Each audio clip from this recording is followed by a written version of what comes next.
The universe has a way of testing us at the most inconvenient moments. For Maya Daniels, the newly appointed Director of Flight Standards for the FAA. That test came at 35,000 feet where she wasn't in the cockpit, but in the passenger seat. Exhausted from a 3-hour flight delay, she had just settled into her first-class seat when a flight attendant loomed over her. "Ma'am, you need to move. Coach passengers aren't allowed in first class." The words were laced with something Maya had heard too many times in her career. Doubt, assumption, the quiet, unspoken belief that she didn't belong. But Maya Daniels didn't get where she was by letting people tell her where she did or didn't belong. With the calm of a seasoned pilot and the authority of a national aviation leader, she reached into her purse, pulled out her FAA credentials, and held them up. The flight attendant's face went pale. What happened next? Confrontation, realization, a moment that exposed not just bias in the air, but the deeper battles Maya had fought her entire career. Her journey isn't just about one flight, it's about breaking barriers, enforcing safety in an industry that resists change, and proving that the sky belongs to everyone. Where are you watching from? Hit like, subscribe, and buckle up because this is just the beginning. Maya Daniels had learned long ago that the sky didn't care who you were, it only cared whether you understood its rules. It didn't care about race, gender, or status, but the world below? That was a different story. She had spent decades earning her place in the aviation industry, climbing from a young girl fascinated by the roar of jet engines to a seasoned pilot, and now the Federal Aviation Administration's Director of Flight Standards. But even now, even after years of flying commercial airliners, even after rewriting the very safety regulations that pilots followed, she still found herself having to prove that she belonged. That Friday morning, as she stepped onto United Airlines Flight 1554 from Chicago to Washington, D.C., she wasn't looking for a battle. The brutal winter storm had already delayed the flight for hours, and a dull migraine throbbed behind her eyes. All she wanted was to sink into her first-class seat, close her eyes, and mentally prepare for the aviation safety conference where she would be delivering the keynote address. But before she could even settle in, a tap on her shoulder shattered that moment of peace. "Excuse me," the flight attendant, Patricia, said with the sort of tight-lipped politeness that barely masked her impatience. "You'll need to move to your assigned seat." Maya glanced up, momentarily confused. "This is my seat." The woman's plastic smile flickered. "No, ma'am, this is first class. Coach passengers aren't permitted to sit here." There it was, that same unspoken message she had encountered her whole life. "You don't belong here." Maya had faced this before. The skeptical glances in pilot lounges. The double-checking of her credentials when she walked into a meeting filled with men in navy suits and silver hair. The casual dismissals that came not from outright hostility but from the quiet, insidious assumption that she couldn't possibly be who she said she was. She inhaled slowly, letting the anger settle. Anger never got anyone to 30,000 feet safely. Methodical problem-solving did. With steady hands, she lifted her phone and displayed her digital boarding pass. Seat 2A, first class. Patricia barely glanced at the screen. "There must be some mistake. These seats are for our premium passengers." A few heads turned. An older man in an expensive suit across the aisle frowned slightly, but said nothing. The young woman next to him, clutching a designer handbag, kept her eyes glued to the safety card in her lap, pretending not to listen. While absorbing every word, Maya straightened her shoulders. "There's no mistake," she said evenly. "I'm exactly where I'm supposed to be." Patricia crossed her arms. "Ma'am, I need you to move. I'd like to speak to the captain." The flight attendant's eyes widened, her control over the situation slipping. Before she could protest, the first officer, James Chen, stepped out of the cockpit, drawn by the growing tension in the cabin. The moment his gaze landed on Maya, recognition flashed across his face. "Miss Daniels," he said, surprise lacing his voice. "Good to see you." Maya gave a polite nod. "Hello, First Officer Chen." Patricia's confidence wavered. You know each other?" "I should hope so," Maya said, reaching into her purse and producing her FAA credentials. The gold badge caught the light as she held it up. "I certified his training program last year." The color drained from Patricia's face as she read the words, Maya Daniels, Director of Flight Standards, Federal Aviation Administration. Across the aisle, the older man shifted uncomfortably in his seat. The young woman with the handbag suddenly found the safety card even more interesting. James cleared his throat. "Miss Daniels isn't just authorized to sit in first class," he said, his voice carrying through the cabin. "She's authorized to sit in the cockpit if she chooses." Silence. Maya slipped her credentials back into her purse. Her voice quiet but unwavering. "It wasn't a misunderstanding. It was an assumption. There's a difference." Patricia swallowed hard. I apologize. Miss Daniels." Maya held her gaze for a moment, then exhaled slowly, releasing the tension. "Just get us safely to DC," she said. "That's all I ask." As the flight crew dispersed and the last passengers boarded, Maya settled into her seat. The adrenaline of the confrontation ebbed, replaced by exhaustion. She closed her eyes, but the memories played behind her eyelids: the pilot lounges where she'd been mistaken for cleaning staff, the flight schools where instructors spoke to her slowly, as if her gender and race made her less capable of grasping technical concepts, the promotions that had gone to less qualified colleagues while she had been told to wait her turn. A soft voice interrupted her thoughts. "Excuse me?" Maya opened her eyes to see the young woman with the designer handbag standing beside her seat. "I just wanted to say, that was wrong. What happened to you? And I'm sorry I didn't speak up." Maya studied her. Early 20s, Georgetown student by the look of her polished business casual attire. Not someone Maya would have expected to be an ally. "Thank you," Maya said simply. "I'm Olivia," the young woman offered. "I'm actually studying aviation management. Your name came up in one of my classes last semester. Your work on modernizing safety protocols after that near miss at LaGuardia?" Maya felt a small smile form despite herself.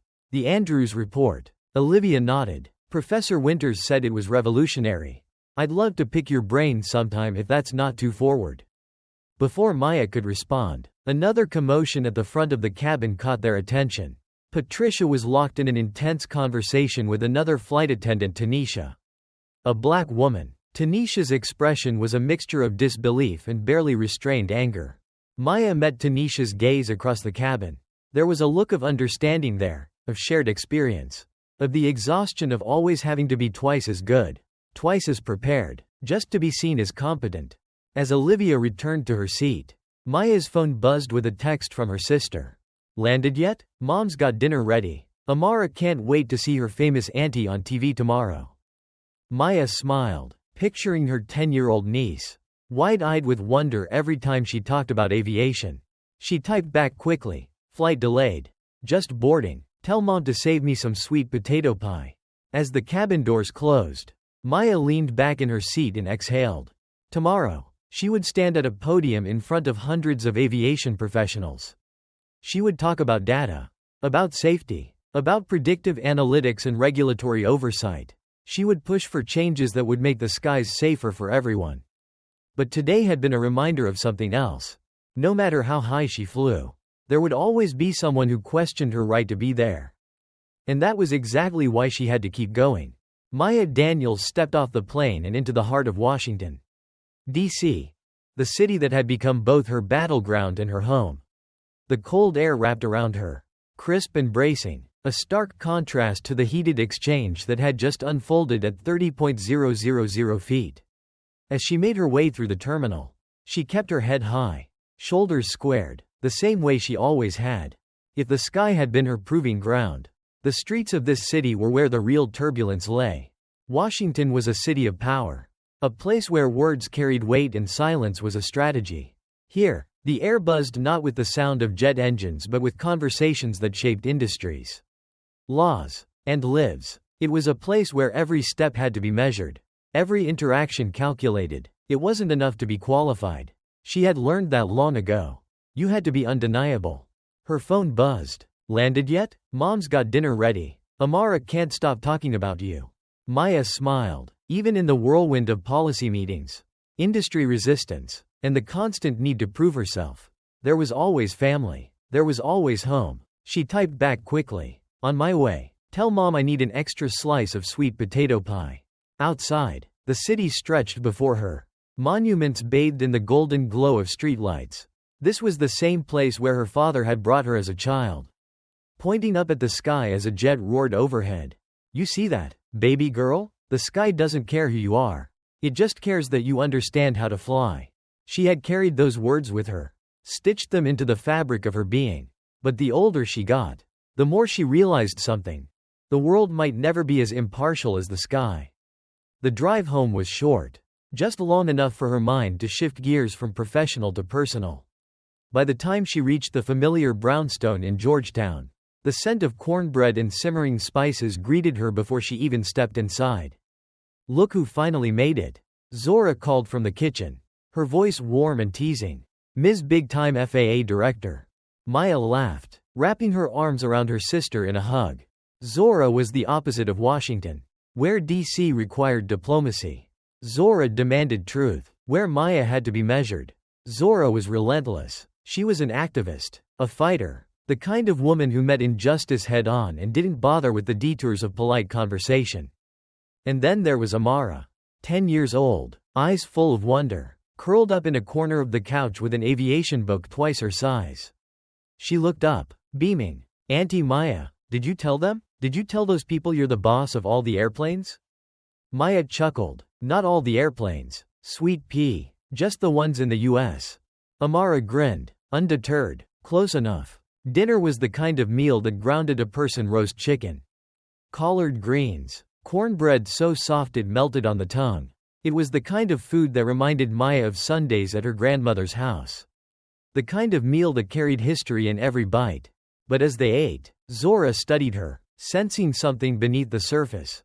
She always did. "What happened?" she asked, setting down her fork. Maya hesitated. She hadn't planned on telling them about the incident on the flight. What was the point? It wasn't the first time. And it wouldn't be the last. But then she glanced at Amara. At the way she sat so eagerly, waiting for stories about the world Maya lived in. And she realized something. Silence didn't protect the next generation. So she told them. About the flight attendant. About the assumptions. About the moment when she had to decide whether to let it slide or stand her ground. Zora's expression darkened. "She should be fired. It's more complicated than that," Maya said. "No," Zora countered. "It's always more complicated. That's what they count on, that we'll see the nuance they never extend to us." Maya exhaled. She understood Zora's anger. She had felt it, too. But she had also learned that change didn't come from burning everything down, it came from knowing when to push, when to pull, and when to stay the course. Amara's small voice broke the tension. "What did you do, Auntie?" Maya smiled. "I did what I always do. I reminded them that I belonged." Amara nodded solemnly, as if filing the lesson away for later. And maybe she was. After dinner, as they washed dishes side by side, Zora spoke again, softer this time. "You ever get tired of it?" she asked. Maya thought about it, thought about all the times she had been the only one in the room who looked like her. The only black woman at the table. The only pilot they doubted. She thought about the way people still questioned her, still hesitated, still searched for ways to undermine the authority she had earned 10 times over. "Yeah," she admitted, "but that doesn't mean I stop." Zora studied her for a long moment, then nodded. "Good, because little girls like Amara are watching." Maya dried the last dish, setting it aside. That night, after everyone had gone to bed, she sat by the window, looking out at the city. Tomorrow, she would step onto that stage at the Aviation Safety Conference. She would speak to a room full of industry leaders, politicians, and executives who were already looking for ways to resist the changes she was proposing. She would talk about safety, about technology, about policy, but at its core, her message would be simple. We have the power to build something better. We just had to decide to do it. Because the truth was, the sky didn't care who you were. But the world did. And that was why she had to keep flying. The morning air in Washington, D.C., was crisp. The kind that woke up the senses and sharpened the mind. Maya Daniels stood at the window of her Georgetown brownstone, cradling a mug of coffee as the sun stretched its golden fingers across the city. In a few hours, she would be on stage at the Aviation Safety Conference, delivering a keynote address that would set the course for airline regulations in the years to come. Her name was printed on every program, her credentials listed in every briefing packet. But she knew that wouldn't be enough for some people in the audience. It never was. She had been here before, standing at the threshold of rooms where she wasn't expected, where her presence was a question rather than an answer. It happened in pilot lounges where she was mistaken for cabin crew. It happened in boardrooms where executives assumed she was someone's assistant rather than the lead investigator.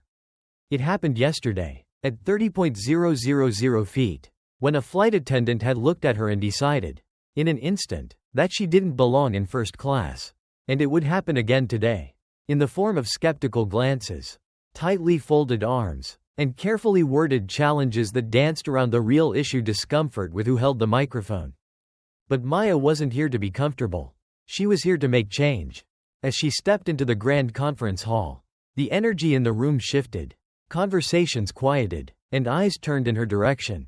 Some were familiar faces: senior FAA officials, airline executives, safety engineers. Others were new young aviation students clutching notebooks, politicians scanning the crowd for allies, reporters sharpening their pens for the day's headlines. And then there were the skeptics, the ones whose expressions were measured, polite, but whose posture spoke volumes. She had spent years learning to read those signs. She took her place behind the podium. The room hushed in anticipation. "Good morning," she began, her voice steady, unhurried. "Before we talk about the future of aviation safety, let's talk about the past." She let the silence settle for a moment, then continued. 50 years ago, the aviation industry faced a crisis. Aircraft accidents were happening at an alarming rate, and many believed it was simply the cost of progress. But a group of safety pioneers, pilots, engineers, regulators refused to accept that. They changed the way we approach safety, introducing data-driven regulations, mandatory black box recorders, crew resource management training, and because of their work, we are now living in the safest era of commercial aviation history. But here's the problem. Safety isn't a destination. It's a process. And right now, we are standing at another crossroads. She saw heads nodding, shoulders shifting. She had them now, leaning in. The data tells us that the next great challenge in aviation safety isn't about reacting to accidents, it's about preventing them before they happen.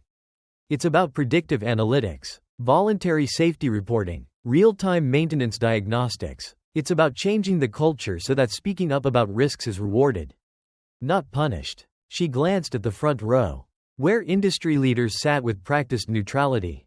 She knew what they were thinking. Cost, implementation, bureaucracy. Some of you may be wondering, how much is this going to cost? She smiled. But let me ask you a different question. How much does an accident cost? Not just in dollars, but in lives, in lost trust, in the long shadow it casts over an airline, an airport, an industry. We have a choice. We can invest in safety now, or we can pay for failure later.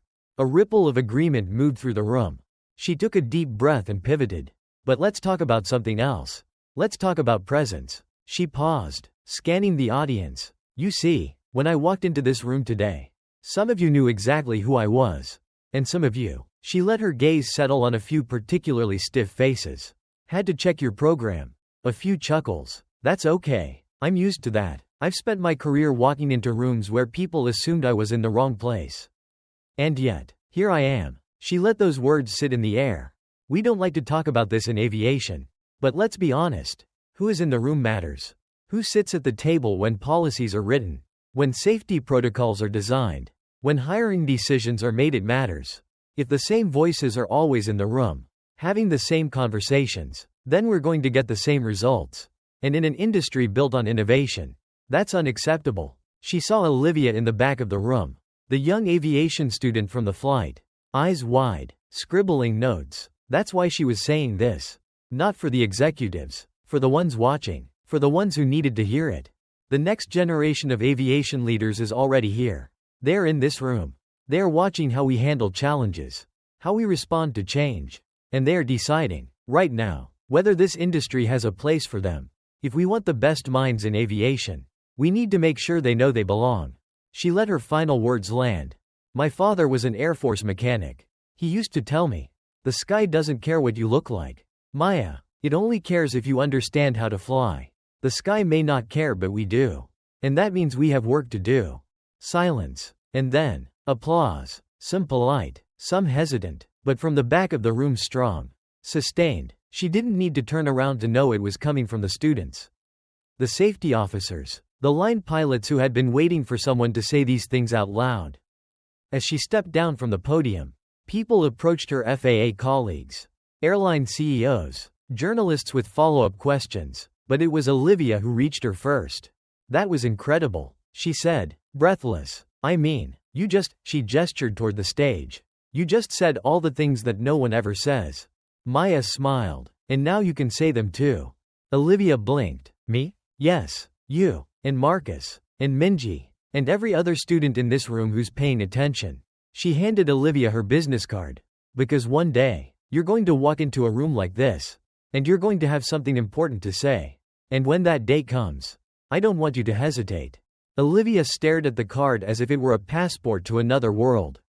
"Keep asking questions," Maya added. "Keep pushing. This industry needs you." As Maya turned to leave, she caught a glimpse of Walter Harrington in the corner, the aviation consultant who had spent years resisting new regulations. He was watching her, arms crossed, expression unreadable. She knew he wasn't convinced. Not yet, but she also knew that moments like these planted seeds. And seeds had a way of growing. Outside, the sky was clear. The same endless sky she had spent her life chasing. The same sky that belonged to everyone. Maya Daniels had spent years learning to navigate turbulence, not just the kind that rattled an aircraft at 35,000 feet, but the kind that came from walking into rooms filled with men who saw her as an outsider. The kind that came from pushing for changes that people didn't want to make. The kind that wasn't caused by wind patterns or cold fronts but by entrenched mindsets that resisted anything new. Anything different. Anything that required them to see beyond their own comfortable horizons. The moment she stepped off the stage, she felt the weight of resistance gathering like a storm in the conference hall. The applause had barely faded before the real work began. A cluster of airline executives waited near the exit, their polished shoes and expensive watches signaling their place in the hierarchy of aviation. They smiled, but their eyes held calculations. Walter Harrington stood among them, his arms crossed, his expression unreadable. She had seen that look before. It was the look of a man deciding whether she was an obstacle or an opportunity. "Maya," he greeted, his voice smooth as a well-rehearsed sales pitch. That was quite a speech. She nodded, waiting. She knew what was coming. "But I had to say," he continued, tilting his head just slightly, "some of us are concerned about the practicality of these new oversight measures. We all want safety, of course, but we also have to consider operational realities. Increased inspections, mandatory reporting structures, these things cost money. And for smaller carriers, it could mean the difference between staying afloat or shutting down entirely." Maya had heard this argument 1,000 times. She could almost predict the next words out of his mouth. "We support safety, but..." It was always followed by a reason why now wasn't the right time. Why things needed to be slower. Why the current system was good enough. She looked him in the eye. "Walter, when an aircraft goes down, no one cares about operational realities. They care about why it happened. And more often than not, the answer is that someone cut a corner. Someone prioritized efficiency over safety. Someone convinced themselves that a problem wasn't big enough to fix until it was." He smiled, but it was the kind of smile a man gives when he's about to try a different tactic. "That's a great soundbite, Director Daniels, but you and I both know that this industry isn't just about worst-case scenarios. It's about balance. You want buy-in from operators? Give them a reason to believe these changes won't put them out of business." She let his words settle for a moment before responding. "The reason is simple, Walter. If we don't act now, it won't be a question of business, it'll be a question of survival. And I don't just mean for airlines. I mean for passengers, for crew members, for the entire aviation system. We have the data. We know where the risks are. So now we have a choice. Do we act on that knowledge? Or do we wait until we're standing in front of cameras, explaining why we didn't?" The conversation could have gone on longer. But a sudden hush swept through the room. People were checking their phones, murmuring to each other. A ripple of tension moved through the conference hall. Something had happened. Maya's phone vibrated in her pocket. A message from her assistant. "Incident reported. Cargo aircraft. Mid-Atlantic Air. Emergency landing. Suspected structural failure. No casualties. Investigation underway." The words landed with the force of a sudden drop in altitude. She lifted her gaze and met Walter's eyes. No one spoke. But the meaning was clear.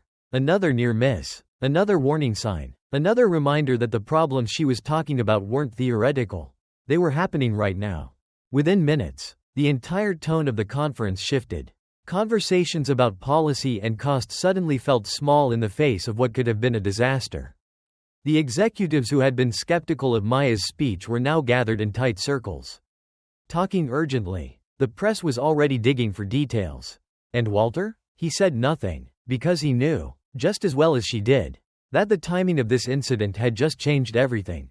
By the time Maya reached the private meeting room where her team had gathered, they were already analyzing preliminary reports. The aircraft, a Boeing 767, was 22 years old. The issue? Early indications pointed to metal fatigue in a section that would have been specifically targeted under the new inspection protocols she was pushing. She took a steadying breath. What do we know? Michael, her deputy director, looked up from his laptop. The crew reported a sudden vibration mid-flight. They declared an emergency. Diverted to Denver. No injuries. But the failure was severe enough that if it had happened at a different altitude or phase of flight, he didn't need to finish the sentence. She nodded, absorbing the weight of it. Mid-Atlantic was one of the carriers fighting against the new compliance timelines. Michael's jaw tightened. Yep. And Senator Collins was advocating for them to get an extension. Maya exhaled slowly. Well, that's about to be a much harder argument for him to make. She turned to Lisa, her legislative affairs director. Schedule a call with the NTSB. I want to be looped in on the investigation from the start. Then get a statement drafted. We don't speculate. We don't assign blame. We reinforce the importance of proactive safety measures. Lisa nodded. And Collins? Maya allowed herself a small, knowing smile. Oh, I'm sure you'll be calling me soon. Sure enough, by midday, the senator's office had reached out. The tone? Concerned. The kind of concern that happened when political positions suddenly became liabilities. And that's the thing about aviation, there's no room for spin. No way to talk your way out of physics. Out of wear and tear. Out of the reality that what goes up must come down. The only question is how. By the time Maya walked back into the conference hall that afternoon, the energy in the room had changed. The resistance she had felt that morning had softened. If only slightly. Because now, the argument wasn't abstract. It wasn't about spreadsheets and balance sheets. It was about an aircraft that had barely made it back to the ground in one piece. As she moved through the crowd, people stopped her, some with questions, some with quiet acknowledgments. Even Walter Harrington, for all his bravado, had nothing slick to say. At the back of the room, Olivia, the young aviation student, was watching her. She didn't say anything, but her eyes were bright with something Maya recognized: determination. The next generation was paying attention. And that was why Maya kept fighting. Not because it was easy. Not because it was convenient. But because there was too much at stake not to. She glanced up at the ceiling. At the vast sky beyond. The sky didn't care about politics or profits. It didn't care about industry resistance or boardroom negotiations. It had one simple rule: respect the laws of flight, or suffer the consequences. Maya Daniels had dedicated her life to making sure people listened before it was too late. And after today, she knew one thing for certain: she was far from done. The call came in just as Maya Daniels was preparing for an evening debrief with her team. She recognized the number immediately: an NTSB investigator she had worked with before. Someone who didn't call unless the situation demanded it. The moment she picked up, she could tell from the weight in his voice that this was bad. The preliminary report just came in, he said. You're going to want to see this. Maya already knew what he was going to say. The Mid-Atlantic cargo plane that had been forced into an emergency landing the night before had suffered a structural failure. The part in question? A section of fuselage near the wing root, an area that her proposed inspection protocols would have flagged as high risk. If those policies had already been in place, this failure might have been caught before the aircraft ever left the ground. She thanked him and hung up, staring at the city skyline through the hotel window. The lights of Washington, D.C. blinked back at her, steady and indifferent, as if nothing had changed. But something had changed. She had spent her entire career trying to get people to listen before tragedy struck. And now, here was the proof, written in data and near disaster. A warning that couldn't be ignored. The next morning, when she walked into the conference center, The atmosphere was different. The usual corporate small talk was absent. There was no idle chatter about quarterly reports or industry trends. People had read the headlines. They had seen the footage of the damaged cargo plane sitting crippled on the tarmac. They had listened to the air traffic control recordings where the pilots, their voices controlled but tense, had declared an emergency. For some in the room, it was a chilling déjà vu. There had been a time decades ago when aircraft accidents were frequent enough to be considered an unfortunate cost of progress. A time when pilots had to fight for standardized training. When safety measures were seen as obstacles rather than necessities. Maya had spent years studying the history of aviation safety. And if there was one undeniable truth, it was this: every major safety improvement had been written in the blood of those who came before. But what if they didn't have to wait for blood? What if they could act before the tragedy? Not after? She took the stage for the morning panel, stepping up to the microphone with the quiet authority that came from years of standing in rooms where she wasn't always welcome. But today, there was no need to fight for attention. She already had it. The aircraft that suffered structural failure yesterday was 22 years old. She said, it had passed its last inspection. But what we're learning, what the data has been telling us, is that our current system isn't enough. We're looking at problems too late. We're addressing failures only after they've happened. And that is no longer acceptable. The room was silent. In 1979, a DC-10 lost an engine mid-flight over Chicago. It was one of the deadliest aviation disasters in U.S. history. The cause? A maintenance procedure that had been done thousands of times before until one day it failed, and in the aftermath, people asked the same questions they're asking now. Could this have been prevented? Should we have seen this coming? She paused. We don't have to ask those questions this time. We already have the answers. We already know where the risks are. We already have the tools to prevent them. She let that settle before continuing. The only question left is whether we act.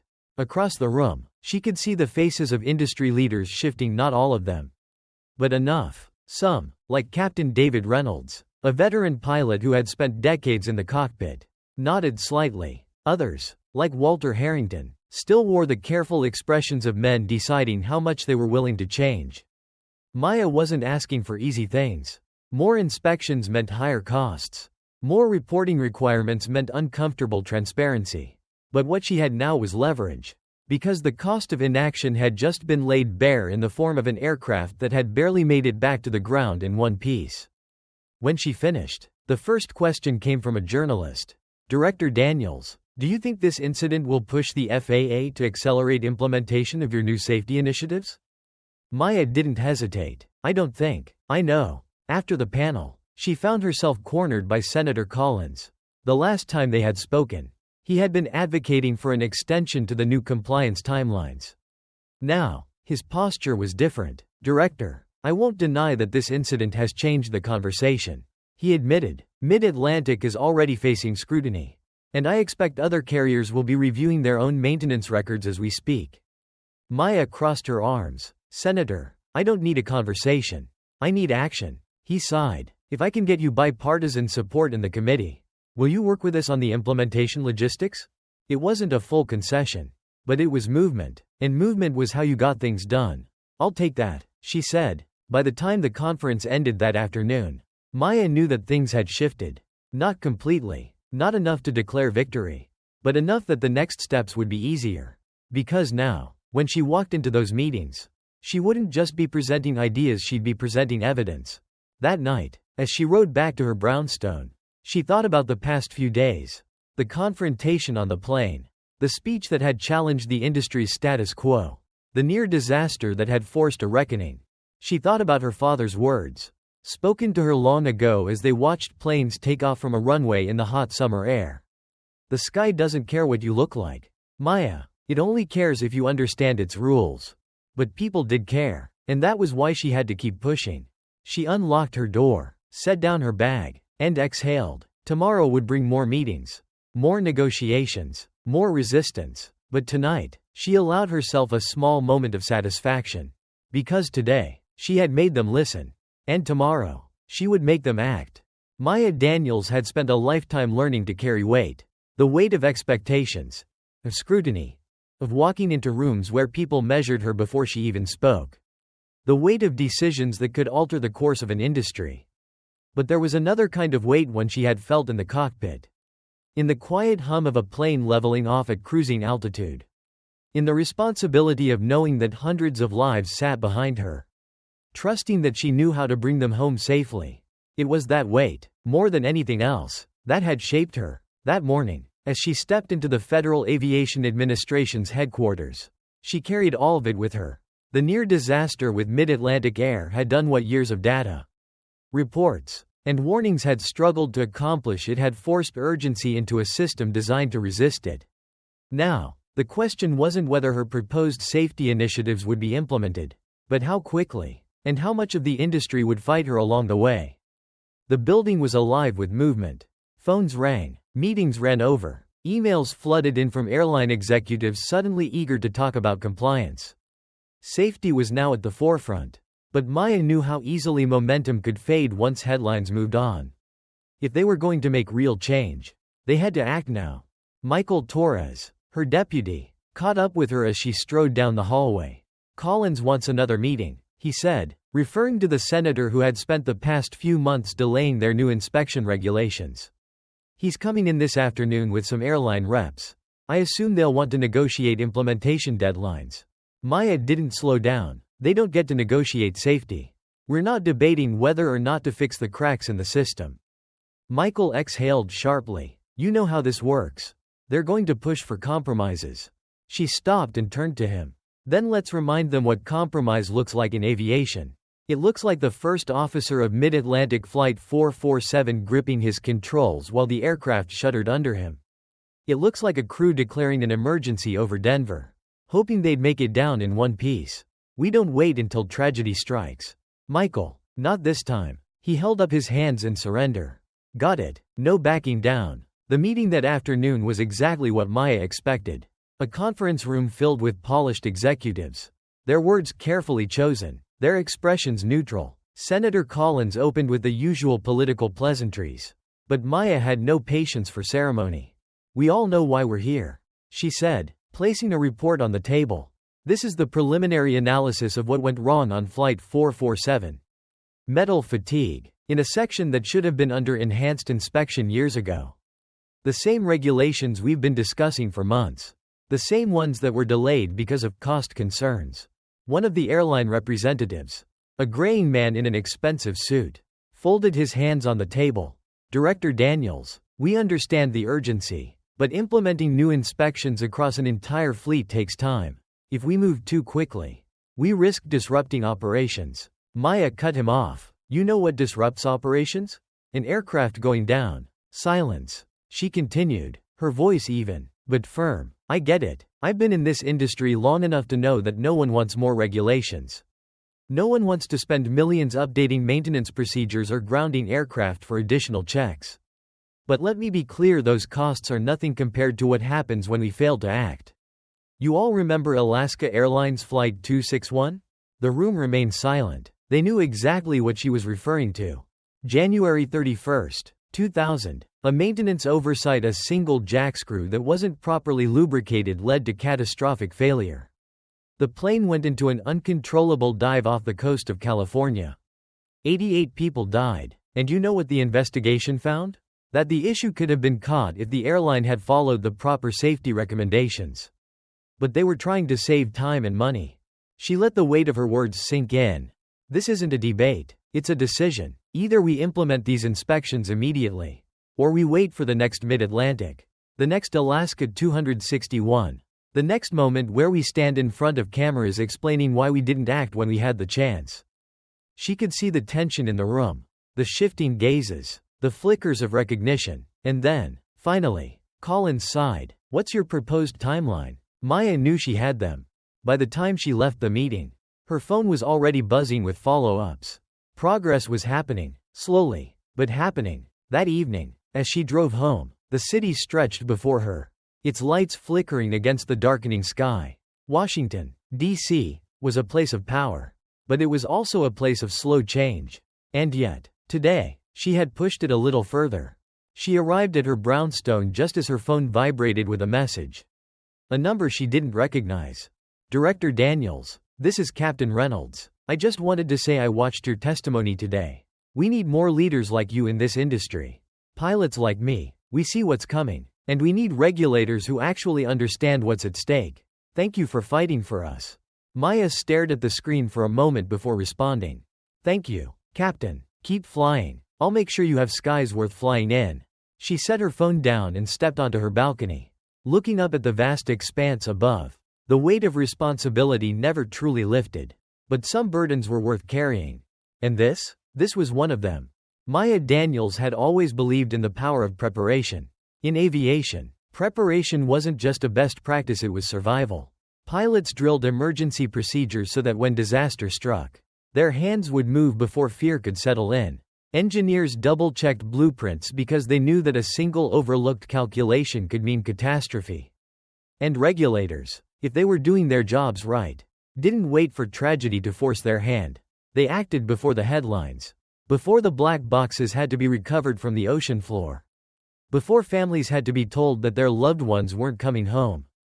This morning, as she stepped into the Capitol building, she carried that philosophy with her. The Senate Aviation Subcommittee had called for a hearing in expedited session in light of the Mid-Atlantic near disaster. There was no need to prepare a speech. She had been making this argument for years. The only difference now was that people were finally listening. The room was packed: senators, industry executives, journalists, safety advocates. Some had come because they truly cared about aviation safety. Others were here to protect their bottom lines. And some, like Senator Collins, were here because political survival required them to appear engaged. It didn't matter. Maya had one job today: to make sure no one left this room without understanding the stakes. When her name was called, she adjusted the microphone and met the gaze of the room head-on. "Good morning, Senators. I'm here today to talk about something very simple: prevention." She let the words settle before continuing. Less than 48 hours ago, Mid-Atlantic Flight 447 declared an emergency due to a structural failure mid-flight. The aircraft, a 22-year-old Boeing 767, suffered metal fatigue in a section that should have been under enhanced inspection protocols that have been delayed, debated, and watered down for years. A murmur ran through the room. Maya ignored it. Some will argue that this was just a near miss. That because no one was injured. The system worked. That's the same logic people used before the Tenerife disaster. Before the Sioux City crash. Before Alaska Airlines 261. Near misses aren't proof that we're safe. They're warnings. And if we ignore them, we won't be sitting here talking about hypothetical failures. We'll be investigating funerals. She saw a shift in the room. Subtle but unmistakable. Some senators sat up straighter. A few airline executives, their arms crossed at the start of the hearing, now leaned forward. The journalists in the back scribbled furiously. "I want to be very clear," she continued, her voice steady but firm. "We are not talking about theoretical risks. We are talking about aircraft in service right now that are aging beyond their original life cycles. We are talking about maintenance procedures that were written for a different era of aviation. We are talking about pilots reporting concerns that don't get acted on until something fails at 35,000 feet." She paused, then delivered the final blow. "And we are talking about passengers boarding flights today who assume that because the ticket was purchased, because the seatbelt sign will turn on, because the coffee will be poured, that they are safe. And if we don't act, we are betraying that trust." The hearing lasted for hours. Senators pressed her on implementation timelines, on costs, on industry impact. Some pushed back, but not as hard as they would have a week ago. Because now, there was a damaged aircraft sitting in a Denver hangar that told a story no one could ignore. As she stepped out of the chamber, a familiar voice called after her. "Director Daniels." She turned to see Captain David Reynolds, the United pilot who had recognized her on that fateful flight, striding toward her. He was out of uniform now, but still carried the unmistakable presence of a man who had spent decades in the cockpit. "I listened to your testimony," he said. "That was one hell of a statement." Maya studied him. And, he said, exhaling, "We need this. You know that most of us in the cockpit, we see the patterns before anyone else. We know when something feels off. But the system isn't designed to listen to us until something goes wrong." She nodded. "That's why I'm here." He hesitated. "Some of us have been talking pilots, maintenance chiefs, Even some airline managers who actually get it. We want to put together a working group, pilots included, to push these regulations from the ground level. If we wait for the top brass to move, it'll take years. But if we start showing data from inside the operations, from the cockpit itself, Maya's mind was already moving ahead. That's exactly what we need. Pilots have the most direct experience with early warning signs, but they're rarely given a formal role in safety regulation development. That has to change. He nodded. So you'll work with us? She extended her hand. Count me in. That night, as Maya sat at her kitchen table, her phone buzzed with messages updates from the FAA team. Notes from the Senate hearing. Even a text from her sister. Zora, watched you on C-SPAN today. Damn, sis, you didn't come to play. Maya smiled, shaking her head. She picked up a pen and flipped to a blank page in her notebook. She had spent so much of her career responding to problems, analyzing accidents, investigating failures, fixing the cracks that others had ignored. But tonight, she wasn't just reacting, she was building. Because safety wasn't about waiting for disaster. It was about seeing the warning lights before anyone else, and making sure they were never ignored again. Maya Daniels had spent her entire career looking up. The sky had been her destination, her obsession, her proving ground. It had been both her battlefield and her sanctuary. And now, as she stood on the tarmac at Reagan National Airport, watching the sunrise paint the horizon in streaks of gold and crimson, she felt it again, that pull. That quiet hum in her bones that had first called her to aviation. The wind carried the scent of jet fuel and morning air. The familiar rumble of aircraft engines filling the space around her. She had walked this ground 100 times. But today felt different. Today, the fight she had waged in conference rooms and Senate hearings, in board meetings and cockpits, was finally taking shape in something real. She wasn't alone. A few feet away, Captain David Reynolds stood with a group of pilots, maintenance engineers, and safety officers, people who had seen the cracks in the system long before the Mid-Atlantic near disaster made them impossible to ignore. This was the working group they had talked about. This was the start of something new. All right, Reynolds said, rubbing his hands together. Where do we start? Maya turned to face them, her voice steady. We start by listening. She gestured toward the aircraft parked beside them, a Boeing 767. Nearly identical to the one that had barely made it down in Denver. Every time one of these goes up, it's carrying thousands of decisions made by pilots, by maintenance crews, by air traffic controllers, by executives balancing safety and cost. If we're going to make this industry safer, we need to understand what's happening at every level. The best regulations don't come from government offices. They come from the people who live with the consequences. One of the engineers, a woman in her 50s with sharp eyes and grease-stained hands, nodded. I've been in maintenance for 30 years. I can tell you right now, half the issues we see don't make it up the chain because people are scared to report them.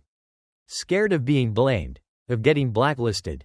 You want better safety? Fix the reporting culture. Maya met her gaze. Then let's start there. For the next hour, they talked about cracks that went unnoticed because inspections weren't frequent enough. About pilots who had learned to feel when something was off but had no formal process for reporting gut instinct. About flight attendants who spotted potential dangers long before maintenance logs did. She listened. She took notes. She asked questions that most regulators never asked. And in that conversation, she saw the real foundation of aviation safety, not just rules, not just policies, but people. When they finally wrapped up, Reynolds walked beside her toward the airport terminal. You know, he said, I've been flying for 25 years. I've sat through more safety meetings than I can count. But this feels different, like we might actually change something. Maya smiled. We will. Inside, as she walked through the bustling terminal, something caught her eye. A young girl, maybe 10 or 11, standing near a window, staring in awe as a plane lifted off into the sky. Her small hands were pressed against the glass, her mouth slightly open, the way Maya had once looked at airplanes when she was her age. Beside the girl stood her grandfather, a tall man with silver hair and deep lines etched into his face. He followed her gaze, watching the plane climb higher. Then, with a quiet smile, he leaned down and said something to her. She nodded, eyes bright with wonder. Maya felt something stir deep inside her. She approached them slowly. She's got the look of someone who wants to fly, Maya said gently. The man turned to her and chuckled. She sure does. Says she wants to be a pilot one day. Maya crouched down so she was eye level with the girl. Do you know what the best thing about flying is? She asked. The girl shook her head. Wide-eyed. Maya pointed at the sky. Up there. You're free. No traffic. No limits. Just endless sky. The girl grinned. That's what I want. Maya smiled and stood. Then don't let anything stop you. As she walked away, she felt the weight of everything she had fought for: the policies, the hearings, the endless resistance shift into something lighter. Because this was why it all mattered. Not just for the pilots and engineers of today, but for the dreamers of tomorrow.